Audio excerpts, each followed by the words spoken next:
Ashamaa daawwattoota fi dhaggeeffattoota Wiitiibii kiyyaa hunduma keessaniif nagaa waaqayyoo bakkuma jirtan irratti isiniif haa baay'atu jechaa jirtu jedheen jira. Har'a maal qabattee dhuftee jechuun keessaniin oolu seenaa ajaa'ibaa seenaa baay'ee nama gaddisiisu tokko qabattee dhufee jira. Innis seenaa goddanyaa ishii asuma biyya ormaa kana keessa Dubaay keessa jirti riyaa kiyya jechuudha. Baay'ee seenaa torbee kana keessa ishii aggaatame tokko qabattee dhufeen jira jechuudha.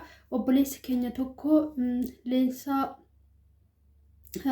diroo mucaan jedhamu wayii seenaa guddaa irratti hojjete jechuudha. Seenaa guddaa seenaa namatti baay'ee dhagahamu irratti hojjete isaa seenaa san qabadhee dhufeen jira gara keessanii. Seenaa sanis maal obsee Wiitiibii kee jalatti dabarsii barumsa gaarii irraa argatu anillee ta'ee obboleewwan kiyyas akka waan akkanaan taane seenaa kana dabarsettee obboleettiin keenya kun natti dubbattee jechuudha.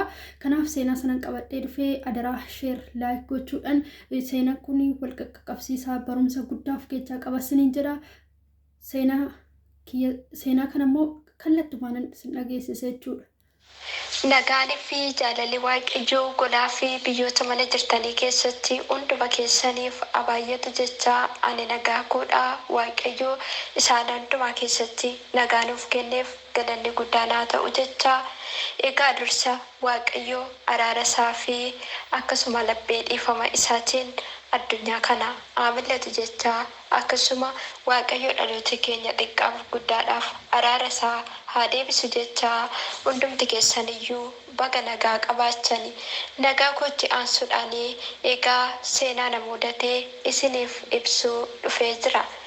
Egaa seenaa kanarraa hundumti keessaniyyuu barnoota akka argatanii abdii guddaan qaba.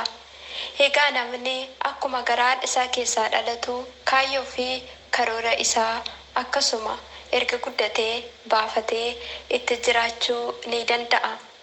Akkuma bifti keenya gargar ta'ee kaayyoof karoorri dhala namaa qabu akkasuma gargar ta'uu danda'a. Inni kaan baratee qabxii gaarii fiduu yaada, inni kaan immoo hojii gaarii argachuu danda'a. Akkasumas immoo inni kaan jireenya gaariidhaatti eebbifamuu ni danda'a. Egaa waan hundumarratti kan nama milkeessu waaqayyoo isa jiraatadha. Egaa kallattii kanaan milkaa'uudhaaf immoo inni dursaa waaqayyoon kadhachuun waan hundumarra kan caaludha. Sababi isaa warri uumaa isaanii kadhatan waan barbaadan iyyuu yoo ta'ani badiinsatti akka isaan hin darbatamne beekamaadha. Egaa kanatti aansuudhaanii iddoon dhaloota koo jalduu ganda gojjoo duwwaa tokko yeroo ta'u akkasumas egaa akka nama tokko hojjechaa ture. Haa ta'u iyyuu malee egaa akka hiriyoota koo shamarrootas booddee akkuma waaqayyo Addaamii fi Hewaan gaa'elaaf akkasumas immoo jireenyaaf walii laatee akkasumas immoo kaayyoo gaa'elaa yookaas yaada gaa'elaa tangala jedhee murtoo godhadhe. Ergaan murtoo godhadhee akkasuma hiriyaan koo gaa'elaaf waliitii gallee yookiis immoo wal barree nama biyya kootii nama maatiin hundumtuu wal beekudha. Innis egaa iddoo kanatti isiniif ibsee darbuu barbaada. Iddoon dhaloota isaa ganda Koluu Galaan yeroo ta'u bakki inni itti guddates achuma ta'ee akkasuma barnootas calliqqabee kan barachuu eegale ganduma Koluu Galaanidha.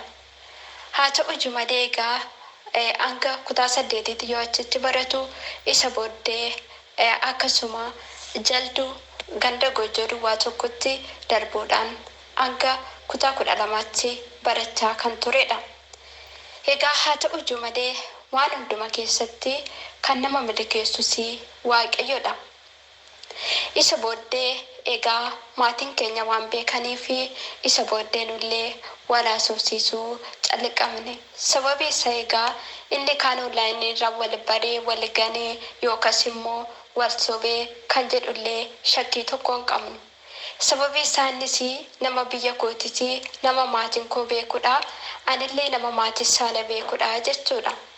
Haa ta'u iyyuu malee egaa kana keessatti kaayyoo fi karoora jireenya keenyaa fuula duratti qabnu wal mariisisaatii akkasumas immoo wal gorsaa akka dubbii sagalee waaqayyoo jedhutti jecha walii dhaga'aatii akkasuma yoo dogongora qabaadhee yoo inni dogongora qabaates hanga naa danda'ame isa gorsuudhaan akkasumallee sadarkaa barnoota isaatti akka inni jabaatu isa jajjabeessaa ture. Haa ta'u malee akka inni rakkatu yookas akka inni dhiphatu hin barbaadu ture. Sababi isaa egaa akkuma hiriyaan gaariin waan gaarii namaaf yaada jedhu akkasuma hiriyaa koo kanaa fi wanta gaarii akka inni na caalatti darbee guddatu yaada fi ture jechuudha. Haa ta'u malee egaa kana keessatti baay'ee yaada gaarii naaf hira, anillee yaada gaarii raafii ture. Guyyaa tokko kaafnee erga wal barreetii waggaa 1 fi ji'a 5 lakkoofsifnee jirra.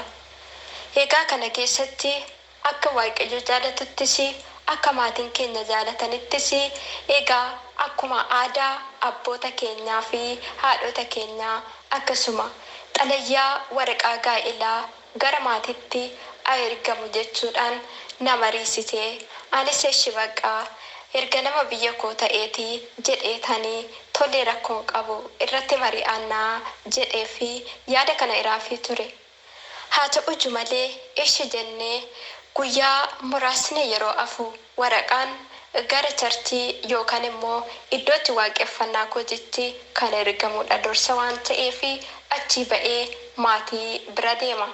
Isa booda eshi jennee mari'annee akkuma waraqaan ergamuudhaaf guyyaan muraasi afetti akkuma wal mari'annetti ani ammaatiif kanan jiru biyya Duubaa irradha.